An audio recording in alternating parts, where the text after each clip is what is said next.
I've been reluctant to do this for many years.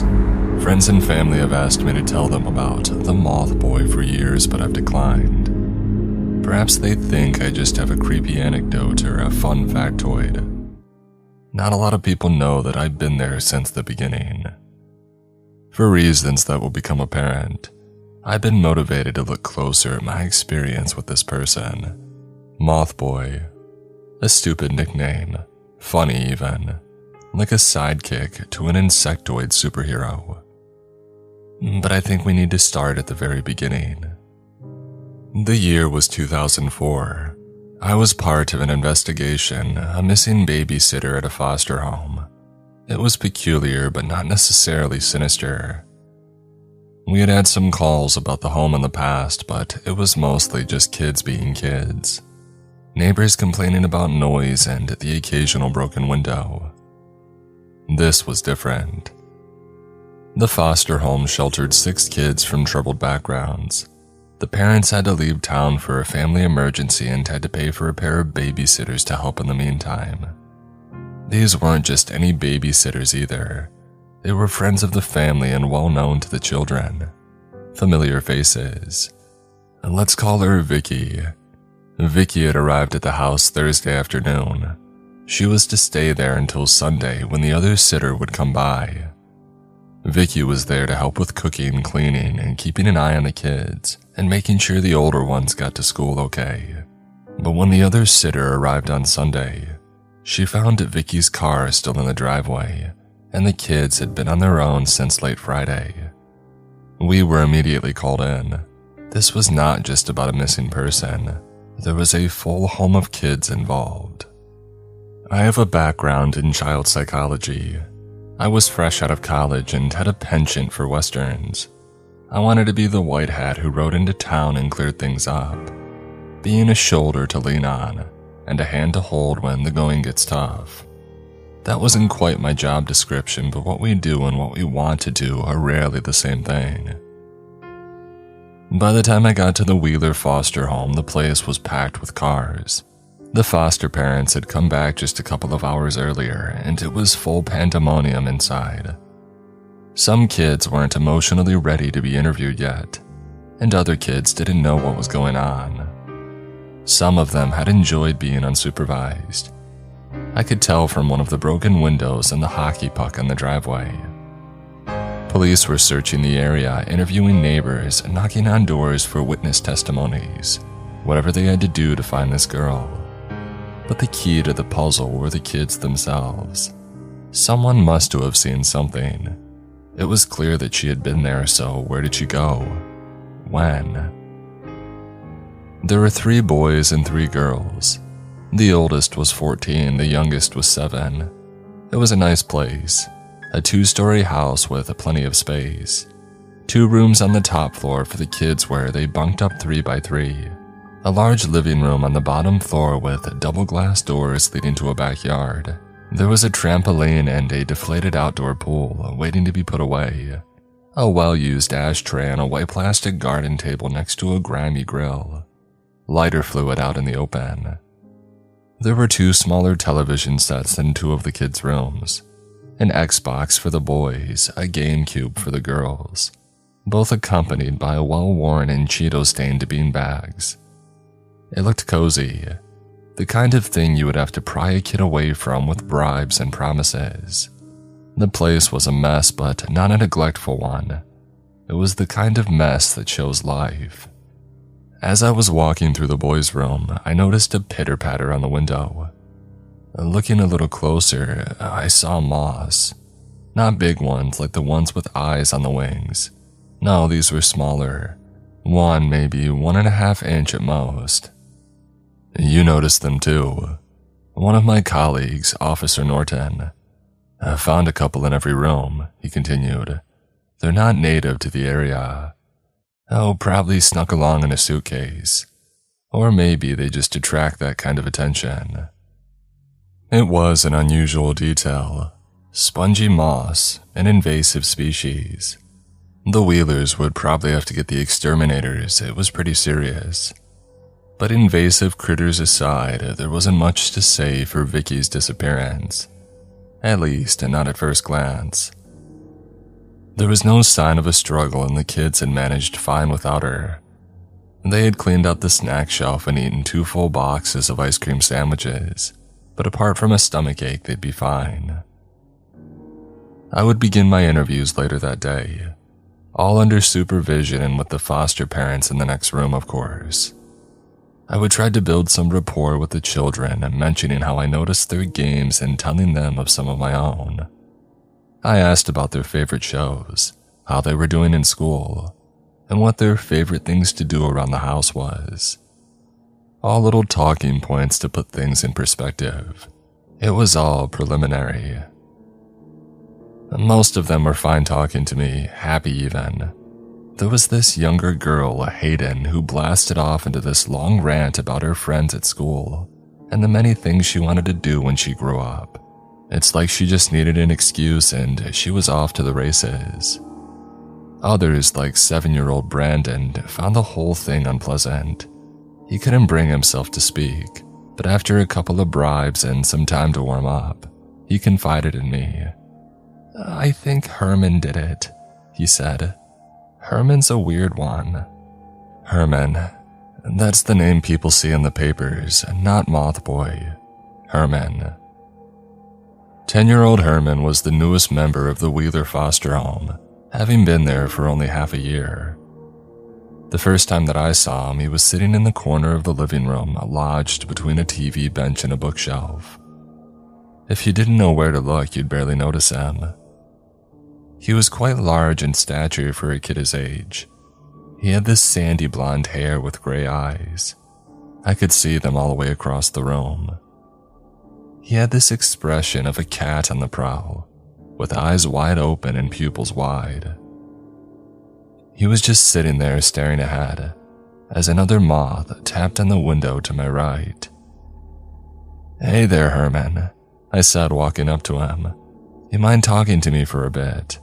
I held out a hand and introduced myself. Herman shook it, and I felt this intense warmth. Then movement, a twitch. I pulled back, only to see that he had put a caterpillar in my hand. The thing had these cactus-like spikes digging into my skin as it rolled back and forth. My hand flared up like I had been stung by a wasp. I dropped the caterpillar and crushed it. Herman didn't seem to mind. His expression didn't change. I tried to have a conversation with him, but he didn't respond. It was only later that evening that I learned from one of the older girls that Herman didn't speak. Not just as in he spoke quietly. He never spoke at all. I asked his foster parents about it, and they mentioned him being an unusual case. "We don't know what happened before he came to us," they explained. "They just found him." I don't know where my instincts come from, but I felt something. We weren't going to find Vicky with a thorough search or a surprise witness at the 11th hour. No, we had an answer in Herman. I don't know why, but something was telling me that behind those gray, doll-like eyes was an answer. I remember leaving the Wheeler home with a strange gut feeling. It was like an anxious stone in the pit of my stomach, like I had seen something awful, but my mind was playing catch-up with my eyes. I saw Herman in the window of the second floor looking my way, and even from a distance I could see 3 moths fluttering around him. I waved goodbye, but he didn't wave back. I think it was Officer Norton who first characterized him as Mothboy. He said something akin to, "We talked to every kid in there and got nothing." Well, not Mothboy. We didn't talk to him. Herman was suspected to be the cause of the moth infestation in the Wheeler home. They had begun to show up around the time of his arrival, and they were apparently very common around spaces where he spent the most time, hence the Mothboy moniker. It caught on. Even after one visit to the Wheeler home, I'd start to find larvae in my clothes, mostly my pockets. These little black, segmented things, waving their bodies back and forth like pool noodles. I dropped everything I wore into the dryer just to make sure that I got them all, but I still had chills for the rest of the night, like I could feel them on my body. And looking at the swelling on my hand, I knew these things would be a problem if they made a foothold. Vicky was still missing. The search area was expanded with a particular focus on the nearby interstate. The current working theory was that she was either coaxed out of the house and kidnapped, or left with someone willingly. There was no working theory as to what exactly would have made her do that. She had a boyfriend, but he was out looking for her just like everyone else. And the next day, we took a more structured approach. I was part of a team of people who were interviewing the kids one by one in greater detail. I got the 3 boys while one of my colleagues got the 3 girls. We tried to create a calming environment, using our most colorful rooms and a couple of toys and comics to make it all look a bit more friendly. First one that I sat down with was 12-year-old Sal, Latin American kid with his head on a swivel. I could tell that he didn't want to be there. His eyes kept rolling at me like a bobblehead. I asked him about Vicky, about when she went missing, what they did when they noticed that she was gone, and he wasn't very receptive to the topic. "Oh, we played games," he said. "We had cold pizza and sandwiches." It wasn't until I mentioned the other boys that I saw a tinge of something uncertain in his face. He didn't have much to say about Brandon. More than that, he was cool. But talking about Herman was the whole other thing. Sal looked down when I mentioned him. He didn't roll his eyes or shrug the question off. "You have a good relationship with Herman?" I asked. "No," Sal said. "No one does." "Why do you say that?" "He's a freak." "What makes him a freak?"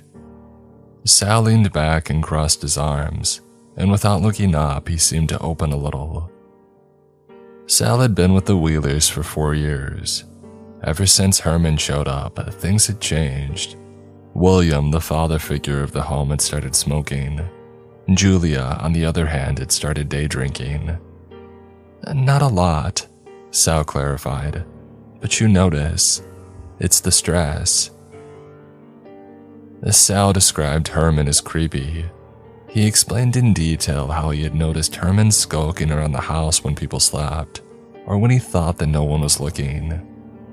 Herman would never eat at the dinner table, instead packing his food into a Tupperware box and running away. "Oh, and the bugs," Sal said, shaking his head. "They're gross and they sting. I gotta vacuum my bed once a week. They changed mattresses 3 times, but they keep coming back." Herman would never smile. He would never talk. "Have you seen anyone bully him?" I asked. "A lot of kids like that get bullied." "One time," Sal said, "I saw somebody pushing him into a puddle, but they don't do that anymore." "Why not?" Sal shook his head, trying to find the words. "It was months ago. Herman hit him with a water balloon. There was blood in it." I wanted to ask, but I could tell that there was more. Sal took a deep breath, looking up from the floor. He didn't want to talk anymore, at least not about Herman. Brandon had similar stories. Herman seemed to have no filter. They had once seen him dangling a rattlesnake by the tail, playing with it. He would poke around little insect nests, hoping to attract venomous spiders. Even things like barbecue could be made creepy, as Herman would admire the sizzling meat, but not out of hunger. He just seemed to like the sound. One of the few things that made him happy, it seemed. Very happy. "He spent 2 days with a branch once," Brandon said. "He took his shoelaces, wrapped them around it, and tugged, like he was practicing." "Practicing what?" "Strangling things." Before my interview with Herman, I looked up a couple of things from his file. His original family had abandoned him and changed their names. He had been found wandering the highway by patrolmen, and efforts to find his biological parents failed. No one came to claim him. Even the name Herman was a temporary placeholder that kind of stuck around. It was no more valid than his Moth Boy nickname. Herman did go to school but was part of a special education program. He seemed to pay attention in class, but they couldn't get him to perform any tests or measurements. He wouldn't play and he wouldn't respond when spoken to. They knew that he could read and write, but it was hard to say at what level. He would usually draw. There were those suggesting that he was on the autistic spectrum, but he didn't seem to respond negatively to sudden or changing stimuli. In fact, he rarely responded to anything at all.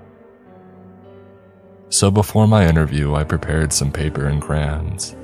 If Herman didn't talk, maybe he would draw. Herman arrived with little fanfare. His foster father waited outside having a cigarette. Herman sat down across from me, folded his hands, and looked at me from across the table. He paid no attention to the paper and crayons. Just as I was about to ask him a question, I noticed him rubbing his arms. "Are you cold?" I asked. He nodded. I fetched my jacket and wrapped it over him. He didn't smile, but he stopped moving. "Better?" Again he nodded. I sat down across from him and pushed the stack of papers closer, along with the box of crayons. Now that I had made it apparent that it was okay to use them, he immediately picked up the red and black crayons. "I would like to ask you about your babysitter, Vicky. Do you know anything about where she went?" Herman didn't acknowledge the question. Instead, he looked at the paper and then back up at me. He made a motion like he wanted something to drink, and then used a crayon to show a straw. It wasn't much, but at least he was communicating. I returned with a glass of lemonade with a straw. Herman put the crayons down and sipped the straw, looking me straight in the eye with every gulp. Those gray, doll-like eyes. "When was the last time you saw Vicky?" I asked. "Do you remember what she was doing?"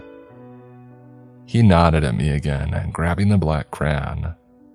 I thought he was about to draw something, but he wrote it all in capital letters.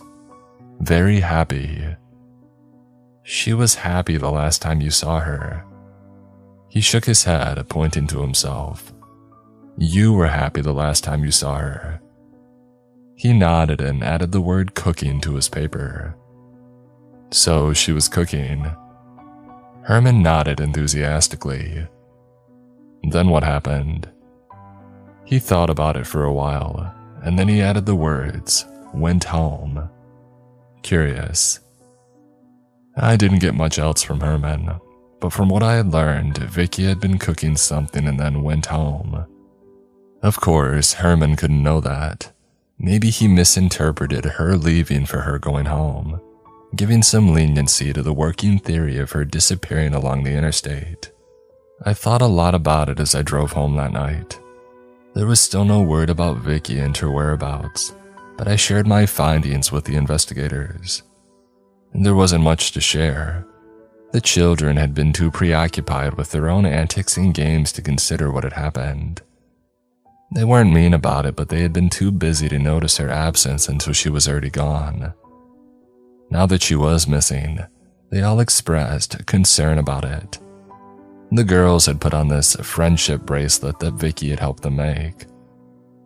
Some of the officers involved with the case talked at length about the strange moth boy of the Wheeler house. Not only were there plenty of rumors surrounding him, but they kept talking about him as if he was somehow responsible. He was a creepy kid, of course he had to be the source of trouble. That had to be it. "Yeah, he's big for his age," one of the officers noted. "Wouldn't surprise me one bit." "Oh, he ain't all there, that's for sure." I wanted to say something, but I didn't. I hadn't made up my mind yet. Coming home that night, I felt a strange warmth along my neck. The warmth that turned to a searing heat, making me throw off my jacket, dropping it flat on my bathroom floor. I hadn't even crossed the front door. And there they were on the floor. Spongy moth larvae. Not just a couple, but dozens and maybe hundreds.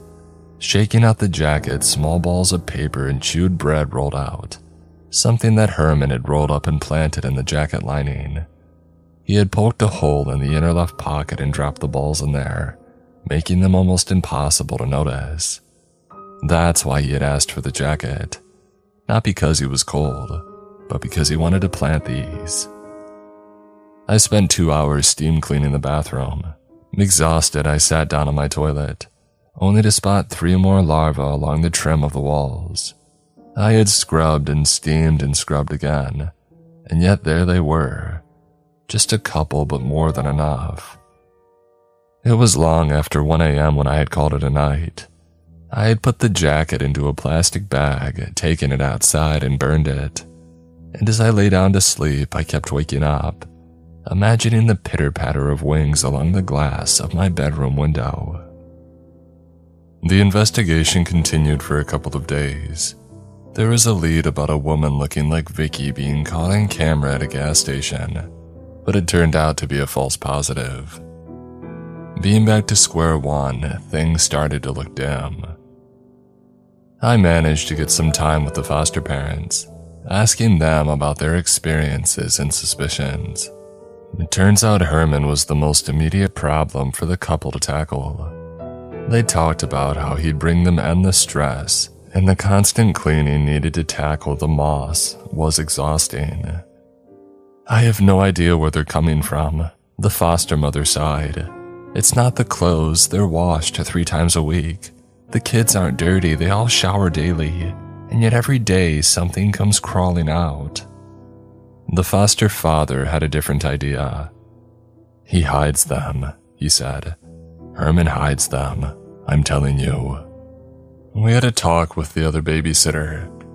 She ping-ponged between hysterical and cordial, making it hard to keep a coherent conversation. She painted this picture of Vicky as a promising young woman, someone making extra money to get a place of her own as she went to nursing school. Vicky seemed perfectly pleasant, and there was no reason for anyone to hurt her. Sadly, that just meant she was more likely to be a victim. The working theory was that her boyfriend had done something. Turns out that he had been lying about his whereabouts on Friday evening. Police were looking for him to bring him in for questioning, but he wasn't officially charged with any crimes. Yet. But there were signs that pointed in a very familiar direction. It was possible, but then someone would have noticed. Sure, the kids were all about games and staying up all night, but not Herman. He must have seen something. One late afternoon, I was writing up a summary for my supervisor. I had to wear some backup clothes, as the rest was in the dryer back home. I had this uncomfortable, starchy shirt. It chafed in ways you don't expect it to. I was about to finish up for the day when I got a call on my office phone. I answered, introduced myself, and heard nothing. There was someone on the other end, but they didn't say anything. I was suddenly aware of my breathing, like I could feel the hot air brush against the receiver. "Is anyone there?" I asked. There was a huffing noise. I furrowed my brow and listened. I could hear voices in the background. Children. But there was something else. Paper? Herman, is that you? 2 taps, a crayon against paper. Are you okay? Do you need something? 2 taps. Can you give the phone to an adult? We'll figure it out. 1 tap. Do you need help? Should we send someone? 2 taps. All right, somebody's coming. Hang tight. 1 immediate tap. He didn't like that. Not that, I clarified. All right. You want me to come? 2 taps. Clear as day. I drove out there with 2 other officers. I didn't mind racking up some overtime, but I could feel my skin itching as I thought of spending time with Mothboy. It was like a Pavlovian response. I could feel something crawling across the hair on my arms, and I couldn't tell if it was the late summer breeze or something about to sting me. Just thinking about it put me on edge, making my legs shake like I had had too much coffee. I arrived at the Wheeler house with a patrol vehicle. Officer Norton and his partner were my backup, staying a solid 5 steps behind with a practiced smile. The Wheelers were already up front. So was Herman with a backpack. "I'm so sorry," said Mama Wheeler. "We didn't notice him calling until he hung up." "That's fine," I smiled. "I'm glad he feels comfortable talking to me." The foster father rolled his eyes. Perhaps that's where Sal learned it. "Did you want to talk, Herman? Is that it?" Herman shook his head, holding up a paper. He scribbled the word, walk. "Walk the walk, not talk the talk," I said. "You want to go somewhere?" He nodded. The parents didn't seem to mind, but there was a definite worry on their faces. Perhaps they weren't used to Herman making a scene like this, or even communicating at all. I waved Herman over, but he shook his head. He knelt on the ground and dove in with his crayon seconds later. He showed me a muddy paper. The new word was rough but clear. Alone. Officer Norton kept a smile up, but I could tell he didn't like it. Mothboy was just a kid, but in some other way he wasn't.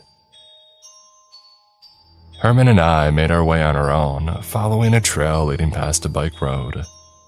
We moved between houses, tracing a path that only a kid could figure out. A bird's eye route straight through a busy residential area. Herman kept his head down with a steely-eyed determination. "Do you have something to show me?" I asked, stepping over a white picket fence.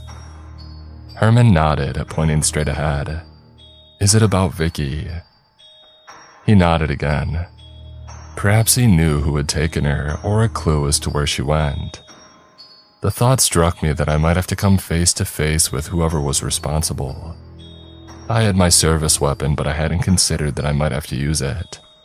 Then again, Herman was a weird kid. Maybe he just wanted to show me a cool stick or a treehouse. We finally made it to our destination, a 2-story house in a slightly nicer part of town. It was about a 20-minute walk, but it would have taken twice as long if we had taken a less optimal path. Herman stopped and held up a hand, asking me to wait while he wrote something down. As he did, I looked over at the house. "Nice place," I said. "You know the owners?" Herman nodded, showing me his paper. It said, "Check pool." He underlined it and pointed to the side of the house. Something in his demeanor had shifted, but it was hard to tell what. He wasn't scared or angry, but not happy either. There was an eagerness there, though, something urgent. I followed his direction, taking point. It looked like the owners were out and there were no cars in the driveway. A late summer vacation, perhaps. We followed the side of the house opening into a big backyard. A large wooden deck with a scattering of folded sun chairs, intricately detailed garden bushes barely clinging to life with an automated sprinkler. In the back, a gazebo overlooking a pool covered with a tarp. It had this tacky, corporate sunflower logo in a clear, sun-washed blue. There was a security camera facing the backyard. I had to take that into consideration. Maybe it had caught someone. I could tell that something was off, but I couldn't put my finger on what. There was this cat across the yard that stared at us like it was about to attack. Perhaps it could feel the same tension that I did. But was it scared of me or the infamous moth boy? I looked back at Herman. He nodded, pointing to the pool and poking at the tarp. I pulled it back. I was hit by a thick, heavy smell. Something so dense and instant that it felt like I had swallowed a wad of charred hair. I reeled back, wheezing for air. The pool had been drained, leaving a hollow space of ceramic tiles. It almost looked like the water was still there as the blue tint of the sunflower logo gave the light a watery twist. There was something at the deep end, something black. I could hear a strange noise coming from it, but I couldn't tell what it was. A droning hiss, like a white noise machine. Buzzing. I moved to the side, looking down. I couldn't tell what it was even now. Maybe I didn't want to understand. "What is this?" I asked. "How did you find it?" I looked up at Herman. He had written 2 words. Vicky, cooking. My heart sank through my stomach as I noticed the details. The curled fingers, legs popped like overcooked sausages. And there, if you looked at just the right angle, a skull, locked in a mouth-wide scream. I could see the edge of her spine poking through her burned clothes. I yelled at Herman to move away and made my way down the pool ladder. I had my phone in my hand before I realized what I was doing. I had to get back up. I had to get back up now. My thoughts raced as my poor excuse for shoes almost lost me my footing on the slippery tiles. I called out for Officer Norton, trying to tell him the address. I knew the street, but the number wasn't making sense to me. The only number that I could think of was 4, the number of teeth I could see sticking out from the charred remains. "We have a body," I repeated. "We have a body, and I don't know if..." A trickle, something wet. Rain. It couldn't be, there wasn't a cloud in the sky. Herman was standing at the edge of the pool. He was holding a bottle of lighter fluid, in his other hand a Zippo lighter. The flame was lit. Even as I looked at him, he continued pouring. My eyes burned as the chemicals made their way up my nose. "Herman," I said, "what are you doing?" He dropped the bottle unceremoniously, reaching for his scrunched-up paper. Still holding the lighter, he tapped a word. "Cooking." "Are you gonna hurt me, Herman?" He nodded. "I didn't do anything to you," I said. "I thought we were friends." I tried to keep my words simple, but it felt wrong talking to him like that. This was no ordinary kid. You couldn't reason with him. He didn't listen the way others did, and he didn't care. Even looking at the charred remains of his babysitter, there was no visible reaction. He might as well have watched the clouds go by. "Herman, I need you to step back. Others are coming soon. I'm on the phone with them right now. This is very serious." But he didn't step back. He didn't put out his lighter. I could promise him a house swarming with police officers and he wouldn't bat an eye, because by the time they got there, he would have already won. I pulled out my gun. Never in 1,000 years had I thought I'd be doing this, but I did. "Put it away now. Do it." The flame stayed lit and he wasn't budging. He stretched his arm out, holding the lighter with 2 fingers like a dainty dame with a fine cup of tea. Safety was off. I could do it. One wrong pull of the muscle and I could shoot. Last chance, Herman." My legs were shaking. I could feel a cramp coming on as my muscles tensed up. My mouth was wide open, sucking in air like a funnel. He dropped the lighter. My mind split in 2. In one world, I shot Herman in the head. In the other, I dove forward to catch the lighter before it hit the ground. They were both valid options, but something in the world pushed me towards the second reality. Perhaps in some other place, the outcome would have been different. I missed the lighter, but it didn't matter. It landed with the top down, closing itself with a click.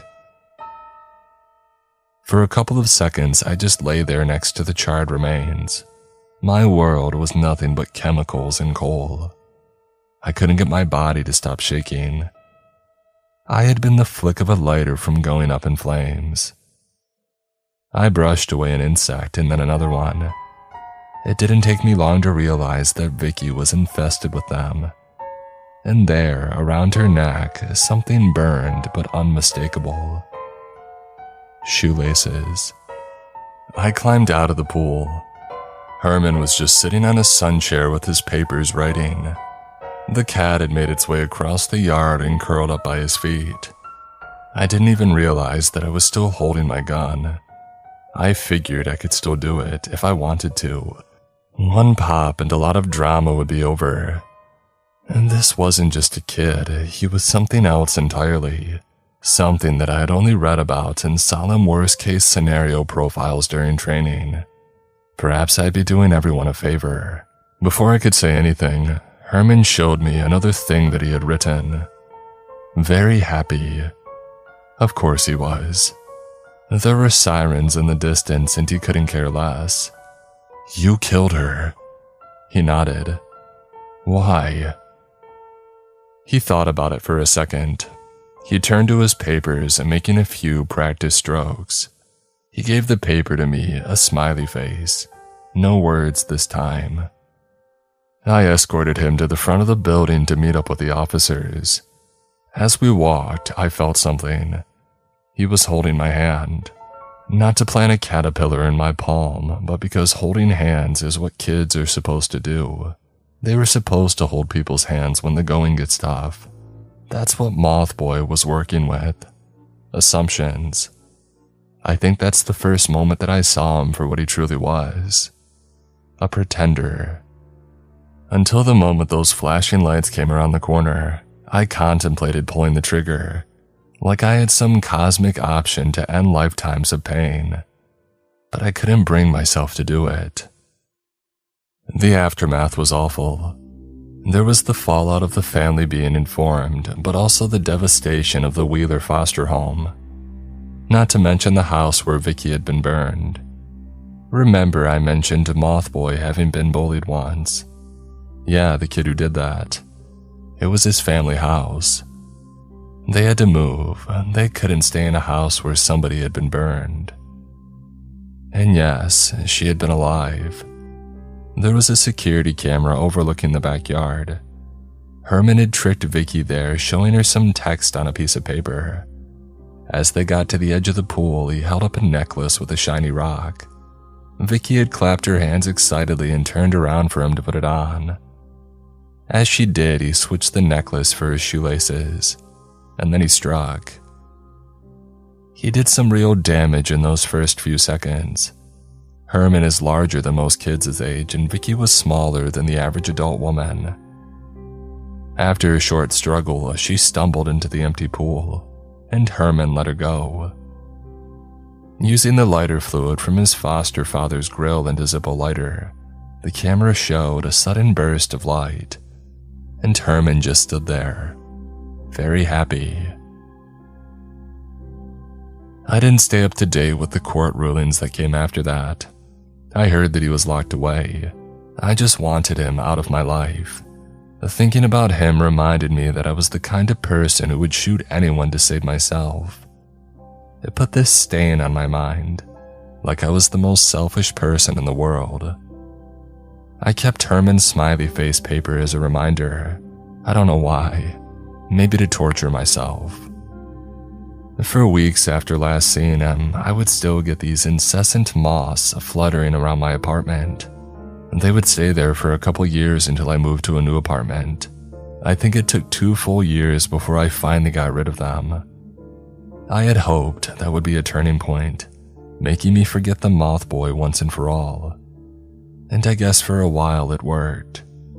But it wouldn't last, because much like his namesake, Herman was impossible to truly get rid of. Like midnight pitter-patter against my bedroom window.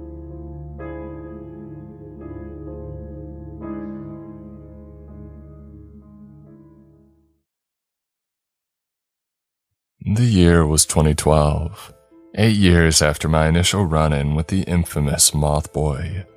After having almost been set on fire, I was eager to start a new chapter in my life. I went to therapy, I made advancements in my career, and I got married to a wonderful woman. We had our reception on a cruise.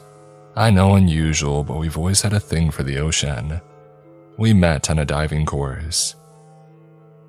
I was living the married life, trying to get adjusted to the schedule of our 1-year-old daughter, when I got a call about a peculiar case. 3 men had died in the custody of the state. Prisoners. Now prisoners get killed every day. That's a reality that most of us have sadly come to expect. But these 3 prisoners had died under unusual circumstances, and it all tied back to one recent change in order. The death started a couple of months prior, when Mothboy was transferred to the prison. Of course, they didn't mention him as Mothboy in the paperwork. but his name stood out like a scar on the page. Herman had been stuck in the system so long that he had turned 18, and now he was a proper prisoner. In a real jail alongside murderers, robbers, and God knows what else. I considered applying for reassignment, but I was specifically requested by name. They figured my experience with him might give a more balanced view of what's going on. Besides, there was another investigator working another angle. Let's just call her Mrs. Short. She was under the strict opinion that this was a matter of failed rehabilitation, and that the state was responsible for Mothboy's behavior, arguing that he had just been a child when he was shuffled back into the dark corners of the juvenile detention system. And that's what settled this for me. Not that I wanted answers, but that there was someone who wanted to put Mothboy anywhere but in a maximum security prison. She wanted him in a mental hospital, and to receive care. I wasn't buying it. I had seen that dead-eyed kid cover me with a bottle of lighter fluid, ready to burn me like a witch. I wasn't sure of much at that time and point in my career, but I knew for a fact that there was nothing good in that shell of a person. And if I had to argue my point, I was ready to do so. I set out on a Monday morning. I kept getting updates from my wife. Our daughter was a bit under the weather and we were waiting for the pediatrician to get back to us. There was always something. Was she looking a little pale after eating that spoonful of peanut butter? Was she breathing a little differently when she lay on this side as opposed to that side? I was always in this state of what-if flavored worry. I arrived to meet Mrs. Short at the jail, a stern-looking woman in her early 40s with an evil stepmother kind of look. Not the kind of woman you would expect to be arguing for nurturing care. We shook hands and introduced ourselves. She didn't seem all that pleased. "Oh, I'm sorry they dragged you all the way out here," she said. "I suspect this will be a fairly conclusive investigation." "How so?" I asked. "Oh, the warden isn't particularly well enthused about prisoner rehabilitation," she said. "Now I know that isn't your priority either, however." "Excuse me?" We looked at one another for a moment as I blinked away half a dozen questions. I shook my head, clutching my hand in my pocket. "I've been working on rehab programs for close to 6 years," I clarified. "Youth rehabilitation, juvenile detention and development. A program I designed is used in 38 different locations. So I do care about rehabilitation. Well, except, of course, for this particular case." "Yes, Mrs. Short," I said. "Yes, I think a 10-year-old who strangles and burns their babysitter is ill-equipped to return to society. He's not 10 years old anymore, but that just makes him more dangerous." She accompanied me, reluctantly. We checked in our personal items at the front desk. Pretty much everything but our shoes went into a box with a faded blue sunflower logo. I signed the sign-in sheet and continued down the hall to a small office space that we were supposed to share. Bare concrete floors lined with white brick walls, the smell of chlorine and cheap soap, raised voices in the distance.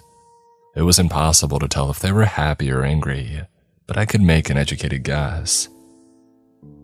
Mrs. Short and I stepped into the office. It looked like a refurbished interrogation room, and the lack of air conditioning confirmed it. Small barred windows overlooking a sniper tower, a single desk with 2 opposing chairs. Mrs. Short had already set up a laptop and there were a couple of folders spread out. There was a TV in the corner hooked up to show surveillance footage. "We don't know if he's responsible for all 3 deaths," she explained, showing me a folder. "There are signs, but there's no definitive proof. No witnesses." I flipped through the folder, raising an eyebrow. One of the men had been found with a spongy moth caterpillar stuffed in his mouth. "Oh, you think the caterpillars showed up there on their own?" I asked. "I'm just saying there is a presumption of innocence," she smiled. "We ought not to draw conclusions." Another man had been found with several caterpillars in his mouth. The last victim had been riddled with them. And then there was the Mothboy's file. Herman, He was just 18 years old but had grown to a staggering 6'8". He still didn't speak a word but had caused plenty of trouble over the years. Assault mostly, a couple of thefts, one attempted escape. He had the same dead eyes and there was a strange musculature to him. He had these intense neck muscles that made it look like an old Batman costume. His calling card in every death, I said, asphyxiation, asphyxiation, asphyxiation. Well, strangulation to be specific, Mrs. Short corrected. Yes, they were murdered, but there is no definitive proof of his involvement. The caterpillars are pretty much everywhere. Check the wall linings, you'll find some. Was it always like that? Are you blaming an insect infestation on a single inmate? Yes, I said. This can't be a coincidence. Again, no proof. But yes, their arrival coincides with his, she said. I was left to my own devices for most of the day. I juggled responding to text messages while checking surveillance footage. Mothboy was huge. He had grown out this shoulder-length hair that looked like he had showered in olive oil. There were a couple of tapes showing confrontations between him and other inmates, and I figured that was a good place to start. Mrs. Short interviewed a couple of guards in the meantime. Mothboys seemed to always be the target of something. Someone wanting to show that they're big and tough, someone pushing him or trying to cut in line. And every single time it devolved into absolute chaos. Perhaps he was or wasn't responsible for 3 murders, but there were over 26 incident reports of violent behavior in the past 8 months. He spent almost half his time in isolation, but it didn't seem to deter him. There was this one video of a man walking up to Mothboy when he was playing checkers with another inmate. The man flipped the board. Mothboy stood up, shoved his hand in the man's mouth and proceeded to try and pull his tongue out. It took 4 guards to subdue him, and the man was sent to the infirmary with a bruised tongue and a broken jaw. There were similar cases. Somebody trying to snatch his dessert only to get a fork shoved through his eardrum. Mothboy had taken a couple of hits every now and then too. 3 stabbings, 2 broken fingers, 1 blow to the head that may have caused a concussion. Problem was, he never sought help. He would hide it until somebody else reported it. By the end of the day, Mrs. Short came back with a stack of papers.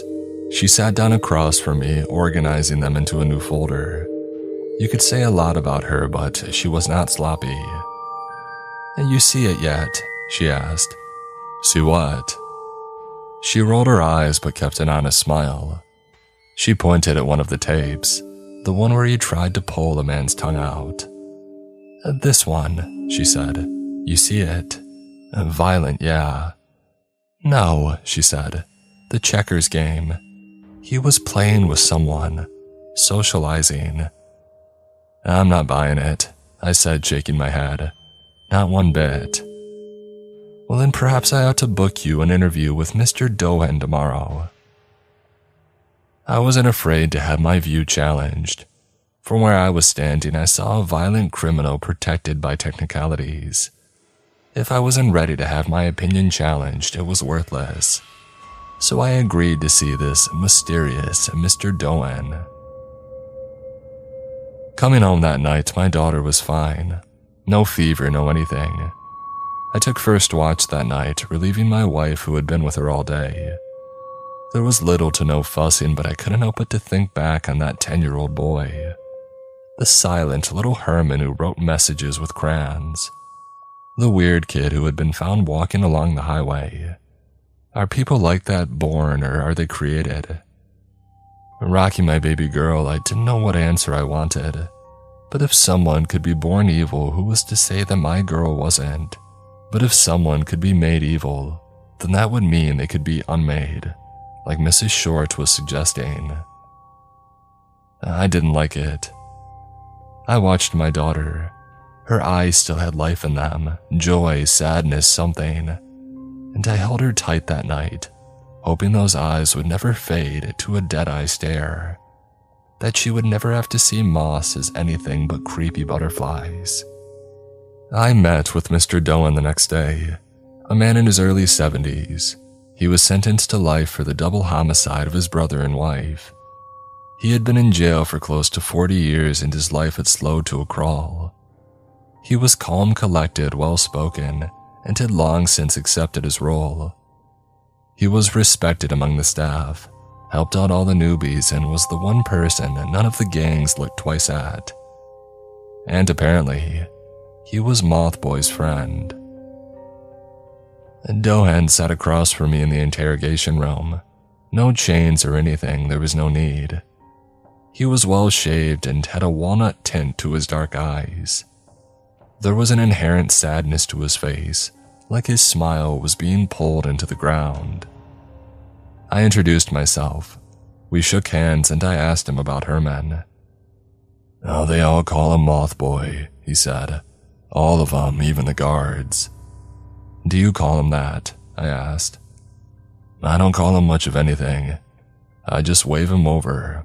We play games, trade books, and that sort of thing." "So you haven't been in a confrontation with him? No squabble, no pushing, nothing?" "No, nothing like that. The guy's a gentle giant if you get to know him. Always shares his snacks. Do you know that he loves music boxes?" "He does?" Yeah. I got one playing that Elvis song, "Can't Help Falling in Love." It's his favorite. You have any idea why? And Doan looked at me with a shrug and shook his head. His eyes drifted away for a moment as he crossed his arms. "I think he just likes to spin the little crank. Or maybe it sounds funny. He's not a complicated guy. And he's not violent. Not to you. Never. Trust him with my life." Mrs. Short shared a couple of interviews with me. She had transcribed them meticulously. It painted a broad picture of Mothboy and his time in prison. The people she talked to spoke about him as an instigator, as if he loved to provoke. He would slip maggots into people's food, or stare at them from across the yard. He would never take the first step, but he would look for buttons to press. Anything to give him an excuse to defend himself in the most horrible way. But for some reason, this Doan guy flew completely under the radar. It had been months, and this was the only person not on Mothboy's radar. It'd be one thing if it was a serial killer, some kind of kindred spirit. But Doan was just a nice old man with a violent past. "It doesn't add up," I admitted. "I don't know what to make of this." "Well, then maybe that's something to consider," Mrs. Short added. "I'm not saying he should walk free, but I'm saying maybe there's something that can be fixed." I wasn't convinced, but I couldn't refuse what I was seeing. There was something that I was missing, but I couldn't put my finger on it. I talked to my wife about it in broad strokes. She was microwaving a burrito and cooling her head with a bag of frozen peas while I fed the kid. "Oh, some people just have that one person they stick to," she said. "Like how captive tigers can be raised with golden retrievers." "People aren't like that," I said. "I mean this kid, he's..." I shook my head, imagining that grainy footage of him shoving his hand into a man's mouth. There had been no sound, but my mind filled in the blanks. I shuddered. "He's not normal," I continued. "People can do bad and sick things but still be people. But I don't know about this one." "And maybe you gotta look a little closer," she said, shoveling half a burrito into her mouth. Hungry hippo vibes aside, she made a good point. When I put my girl to bed that night, I thought about Mothboy again. His parents must have put him to bed at some point. Had they known back then what he would become? Was that why he was abandoned? And if push came to shove, could I do the same? And looking at my daughter, I knew I couldn't. No matter how dead those eyes turned, I couldn't look away. But something must have happened for him to be left like that. Or could he have killed them? He had done it before. I put my girl down and backed out, only to hear her fuss and groan. I came back to check on her, seeing her wipe her little tired face with a full palm of her round hand. and a little maggot smeared across her face. Moss. I washed her off and changed every piece of fabric in her crib. I changed my clothes too, finding a handful more maggots. Spongy moth larvae not old enough to be caterpillars yet. I was furious. If I had ever considered his innocence or an effort for rehabilitation, it went out the window in that moment. I didn't care. God, he was disgusting, and it just seeped into every life he touched. 2 days later, Mrs. Short and I were stopped at the door of the prison. There had been a fourth victim, and an investigation was in full swing. This time, there was surveillance footage. We got to watch it while they put Mothboy back into isolation, and we were not to enter the main prison floor. The footage was grainy, but just the right angle. It happened right outside the showers. A man was walking back, meeting Mothboy as they crossed paths. Suddenly, out of nowhere, they started fighting. Mothboy threw the first punch. The man took a blow to the side of the head, wobbled and collapsed. Herman picked up his head, held it close against the wall, and kneed it. I had never seen a head turn that shape before. The man was dead before his body could figure out what was going on. I could see blood pooling on the floor as Mothboy wrote something on the wall. Very happy. Before the guards could pry him away, he stuffed something into the man's mouth. I didn't have to look close to see what it was. I knew. We all knew. It had only been hours, less than a day, but I knew that message meant something. "I've seen that before," I said. "He wrote it to me once." "When?" Mrs. Short asked. "And why?" "Long ago. Not a lot of things make him happy," I said, pointing at the screen. "Except that." "Blood, killing." "I'm not sure," I said. "Both, neither." An uncomfortable thought crossed my mind. I turned to her, trying to find the right words. "Does he know that I'm here?" I asked. "Does he know about us, about our investigation?" "I think so, yeah," she said. I looked back at the screen as it flickered. Perhaps it was no accident that he chose those particular words. Perhaps he had something to say. Was he putting on a show? I talked to the warden. He wasn't enthused by my idea, but there was no better time to do this. An interview. Mothboy was in solitary, chained to a bed. It was as secure as can be. The warden didn't think there would be much to gain from an interview, but he humored me. He had been the one who had called me there to begin with, after all. I was escorted through the prison. I could hear raised voices, and this time they were definitely angry. Some people had lost a friend, others a brother in arms. It was a matter of gang loyalty and demands for retribution. Mothboy was in the crosshairs. Perhaps that's what he wanted. Targets. The more the merrier. More people for him to kill in self-defense. But chances were that he might be transferred to a different prison. This had crossed a line. Previous attempts had at least been subtle. I was taken to the solitary ward. It didn't look that different, except it had a green stripe across the walls. It was just 4 rooms and no windows. Just beds, a toilet, and a sink to wash your hands. Well kept, but equally well used. The guard showed me a room in the far corner. He checked a slot in the door, slid the key in the lock, and clicked it open. "He does anything he shouldn't. Get out. And don't take risks with this one," he said. "Are we clear?" I nodded. Herman, the Mothboy. He was laying flat on a pillowless bed, chained and bound. They had barely washed the blood off him. You could still see it on his legs. Even lying down, he was a giant. He looked my way, his eyes as dead and disinterested as ever. I sat down on the floor across from him as the door shut. He turned his head my way, not saying a word. 8 years later, and I could still see him as a little boy. If you didn't know him, you could mistake him for a man in his 30s. Life hadn't been kind to him. "Hello, Herman. It's been a while." He tapped his finger against the cuffs twice. Tap, tap. A yes. "Do you remember me?" Tap, tap. It was an unnecessary question. I could tell that he remembered. It was like looking at a dog who had bit you. It knew what I tasted like. I tried asking a couple of control questions. Yes, he remembered the Wheeler foster home where we had met. He remembered the other children. And yes, he remembered Vicky, who he had strangled and burned in a classmate's drained pool. And here he was, almost a decade later, still killing, just like I had known he would. "Did you kill this man for fun?" I asked.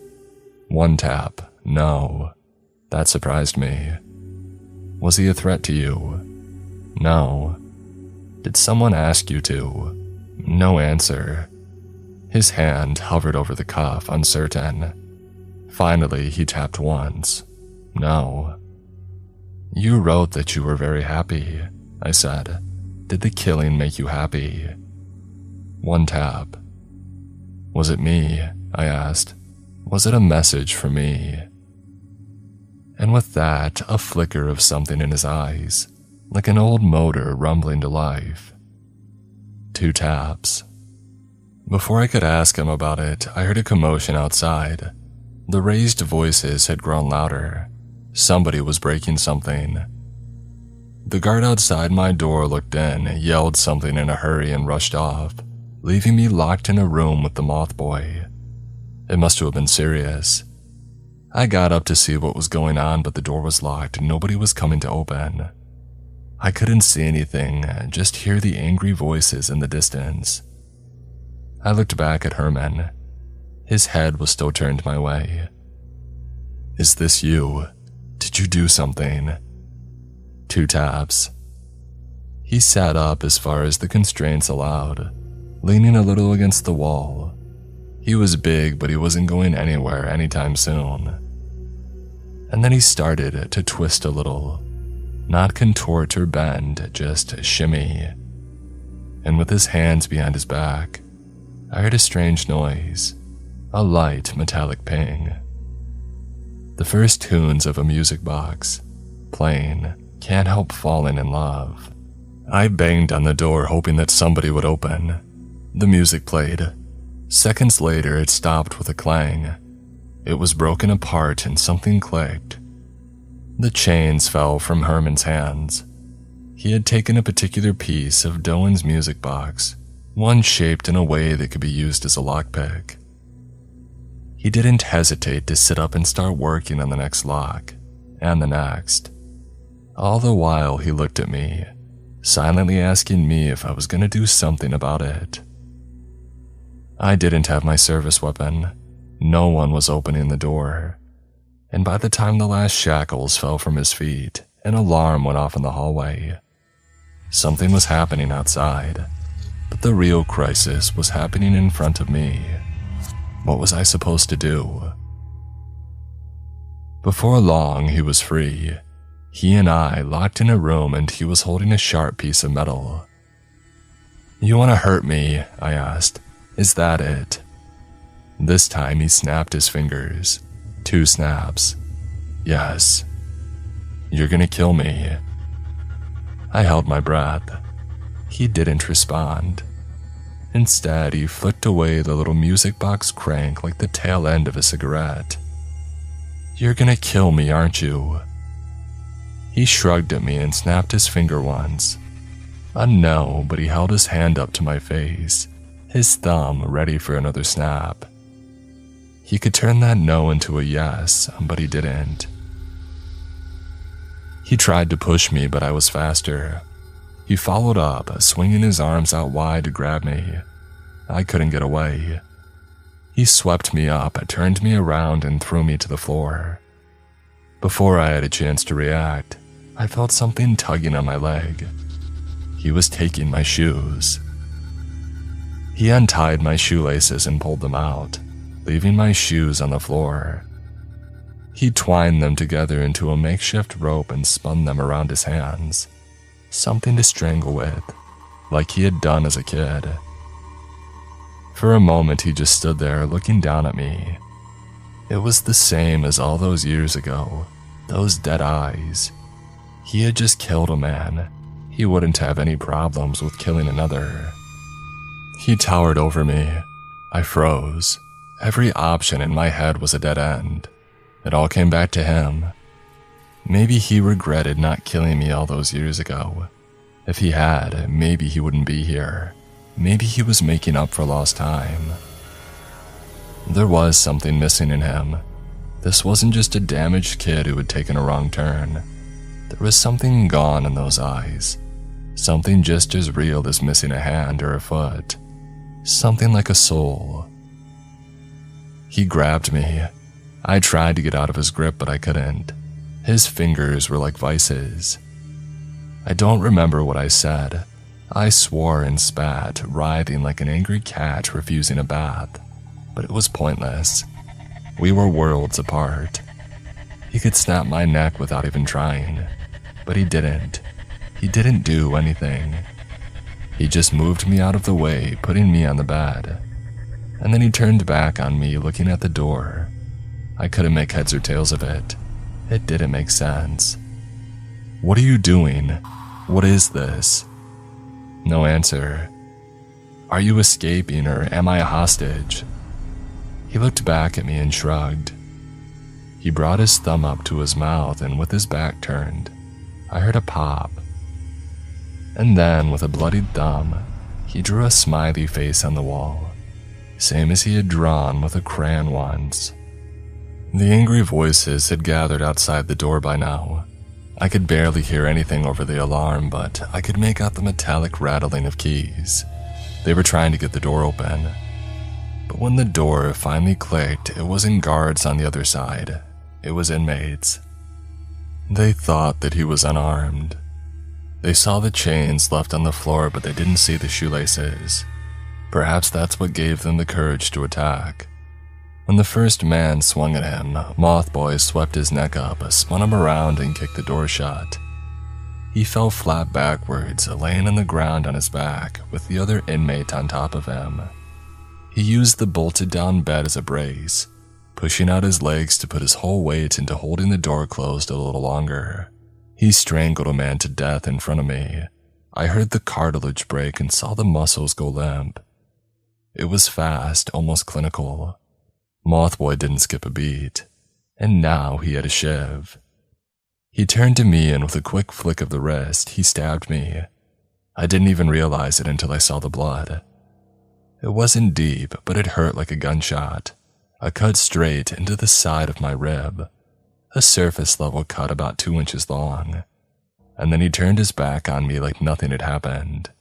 The door burst in as angry inmates flooded the cell. One of them got the shiv straight to the jugular. They had these sharpened toothbrushes and razor blades, whatever they could get their hands on. One of them had some kind of flaying knife made from bottle caps. But the room was too small for them all to come at once, and one-on-one, they didn't stand a chance. Mothboy didn't care about the occasional cut. He didn't even flinch.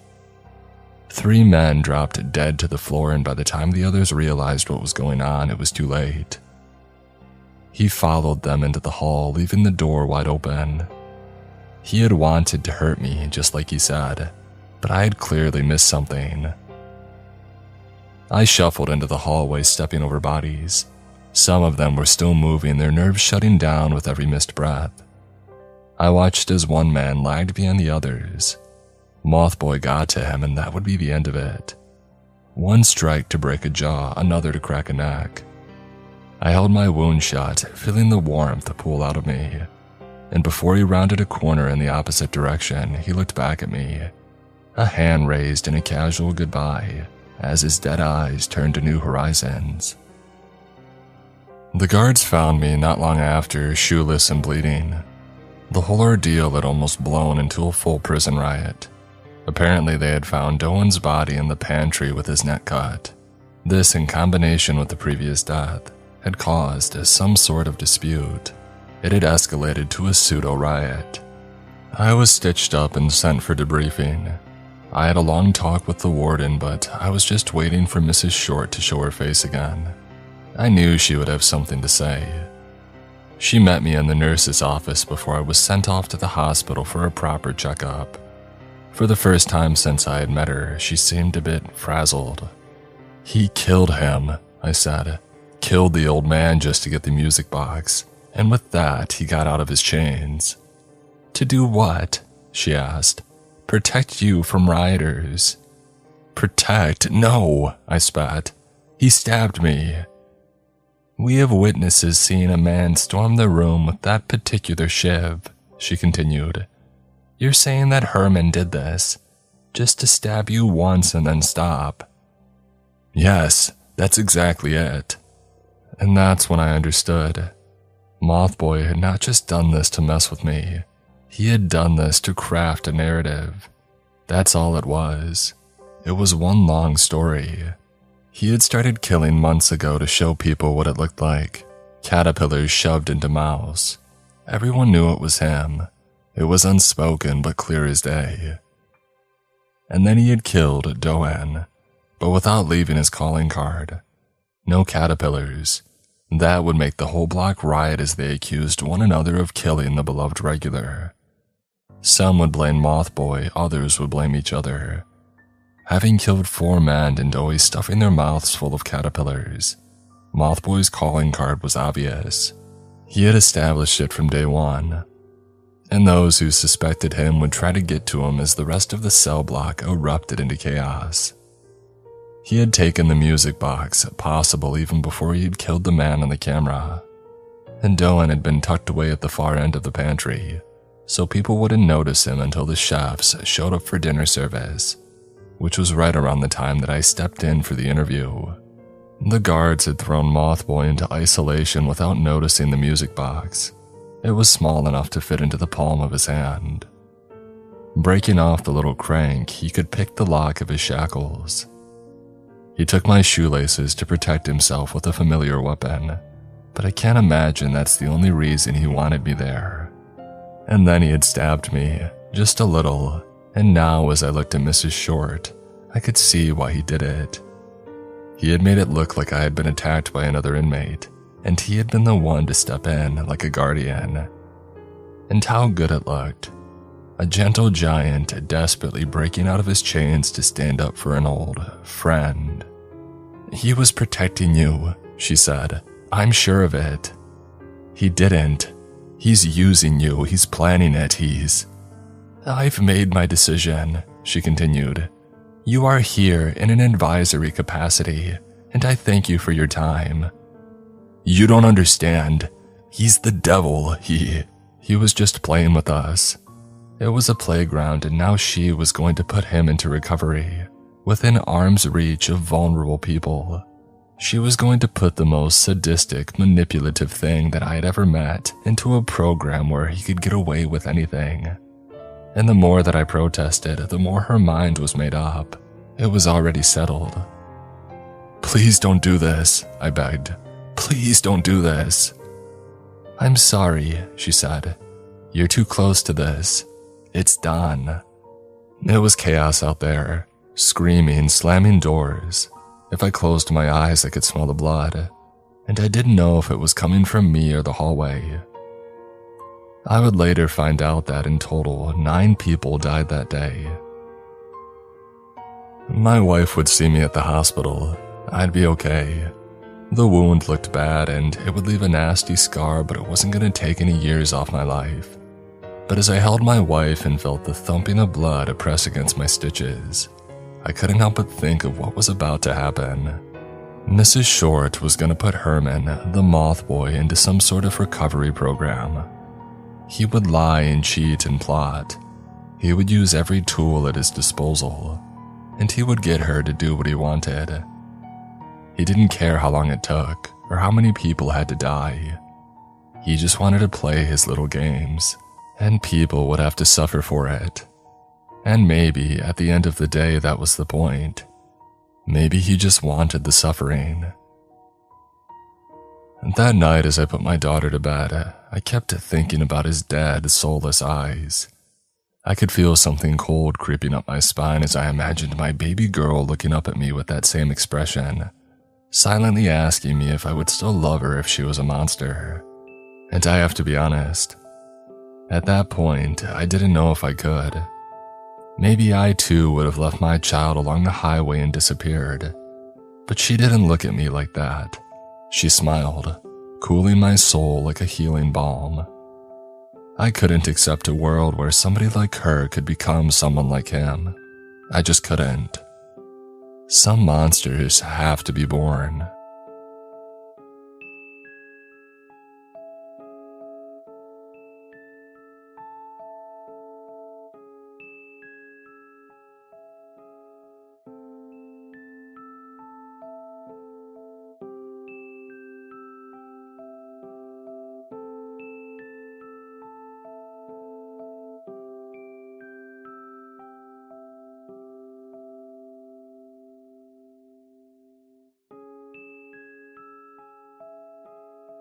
Susan Korndecki, Ray, Nelson Asada, Dice, Creamy and Me, Gasher, Dalamagara, That One Woodsman, Sonic, GMD, Leon Knott, Takio Cirilla, Mina Lynn Gitter, SWAT, Damon McCory, Mark Norman, yours truly, Dino, Lunas TV, Wayward Son, Deus Ex Nihilo, Big Country Allen, Pamela Shockley, Sleepy Shroomy, Caleb Windsor, Kathy McGuire, Page Martin, Richard Friends, Shrimple the Shrimp, MP Massacre 91, Jacob Bartlett, Miss Eldridge, Casey Long, Justin